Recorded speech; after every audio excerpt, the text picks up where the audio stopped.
Hey, and welcome back to the channel. Today's video is not about perfection. It's not about pretending that life is easy. It's about something way deeper, something every single mom, every woman who's ever been knocked down needs to hear. Today, we're going to talk about how to trust yourself again, even when life has tried everything it could to break you. Because I've lived this. And today, I'm going to tell you how I rebuilt my life, my confidence, and my faith, and how you can do the same. If you're new here, welcome. And if you've been rocking with me for a while, thank you so much. Watch this video to the end, and if it helps you in any way, make sure you send it to another single mom. And don't forget to like, comment, and subscribe so you will be notified each and every time I'm live. My name is Latasha, and I'm on a mission to help single moms level up their mindsets, level up their finances, and create new beginnings that will break the generational cycles that the enemy tries to keep on us as single moms. Now, I didn't grow up with a blueprint for how to build a good life. I grew up bouncing from foster home to foster home, learning early that sometimes the people who's supposed to protect you, they don't. My birth mother and my father lost their battle to the drugs, and they loved the streets more than they loved their kids. All nine of us. So I was 7 years old raising my siblings, and I was forced to become a parent before I was actually a parent. And I thought I was supposed to keep us all together. And after the Department of Human Resources split us apart, I really felt like I was to blame. Even though I was 7, I knew nothing about being a parent. I knew nothing about life, really. I knew nothing that was really going on. I just know that I really wanted my mom and my dad, not understanding the strongholds that held them and prevented them from being the parents that they were supposed to be to us. That's all I knew as a 7-year-old. Now, by the time I was a young woman, my heart was already carrying so much weight. I really didn't believe in myself, and I didn't trust in myself. And I sure didn't think that I could have or create a good life. So I went around looking for love in all the wrong places, trying to find worth in people who couldn't even see their own worth. I worked in strip clubs.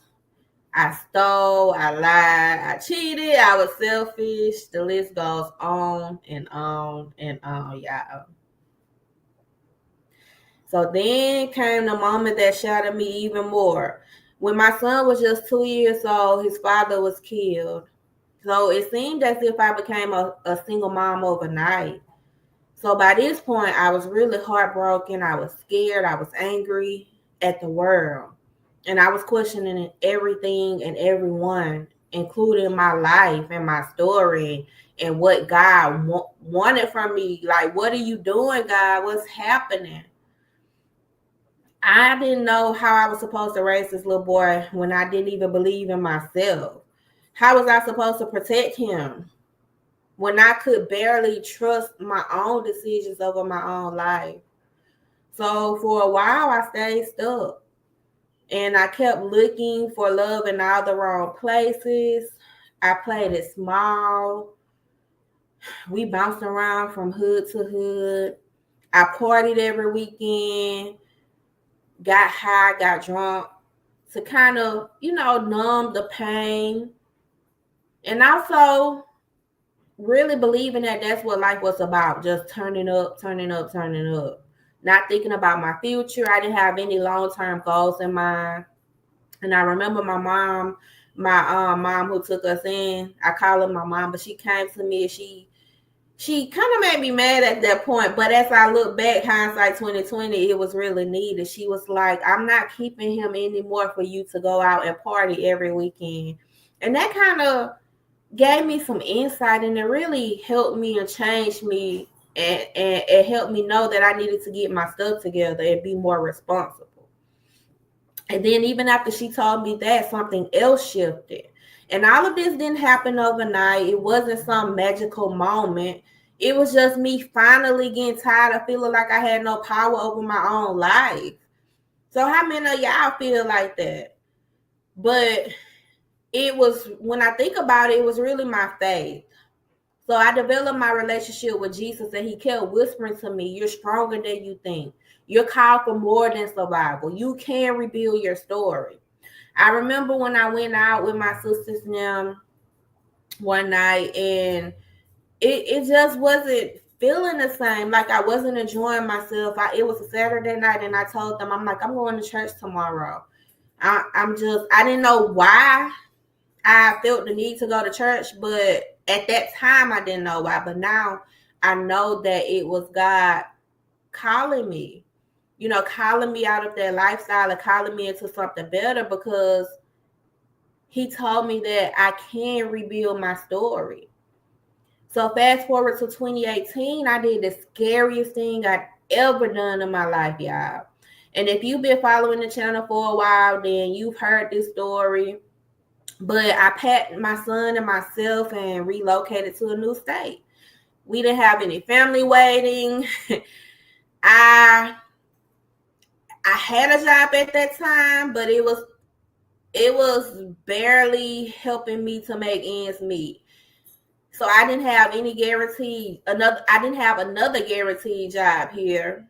I transferred that job to a higher cost of living state. I didn't have any safety net. I had bad credit.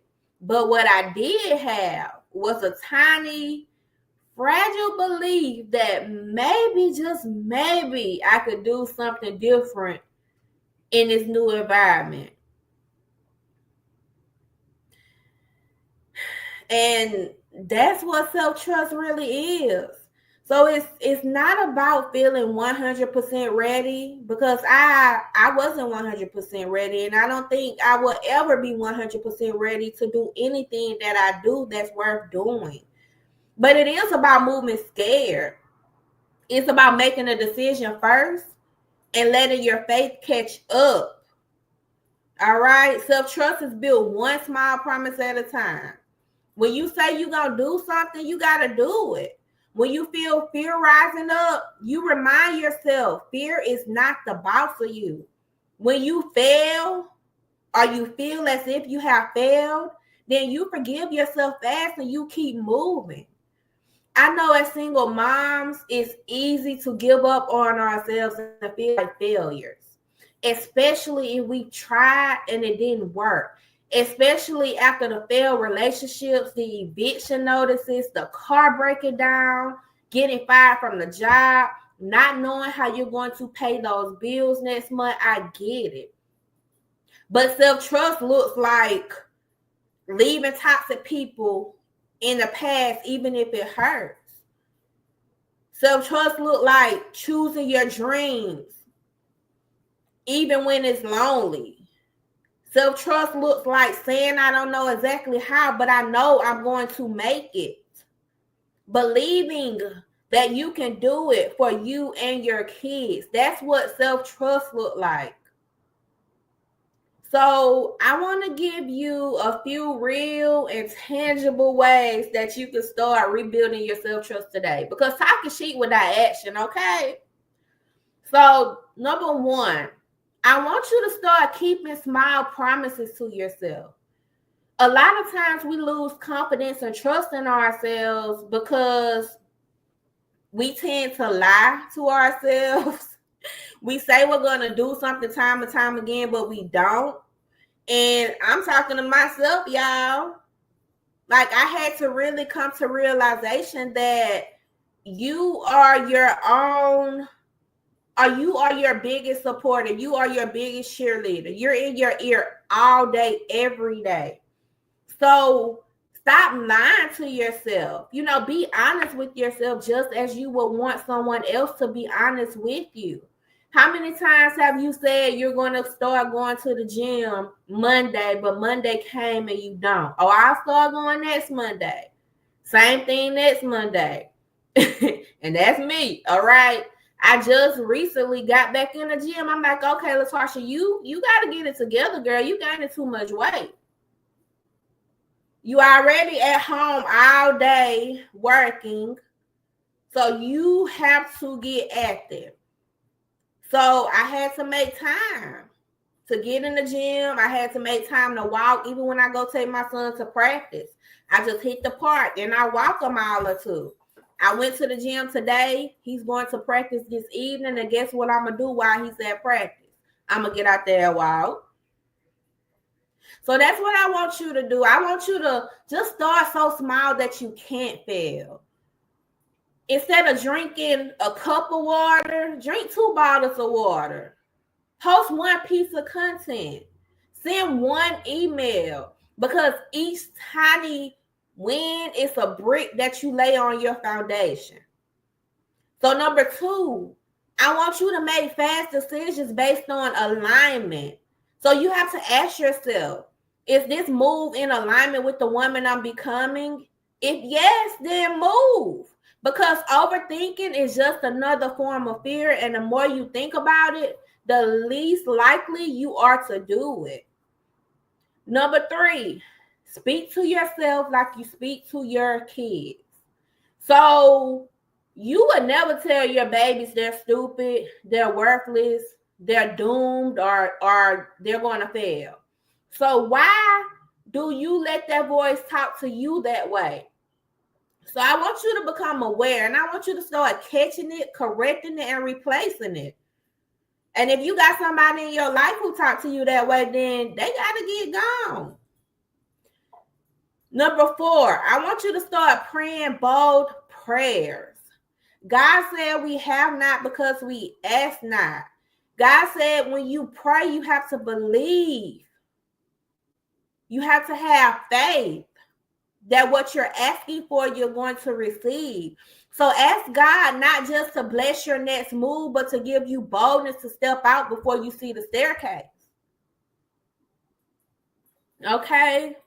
So listen, if you're ready to stop surviving and start moving smarter, if you're ready to rebuild your trust, fix your credit, relocate smarter, build your bag, and believe bigger, then the Single Moms Level Up Lounge AI edition is the space you need.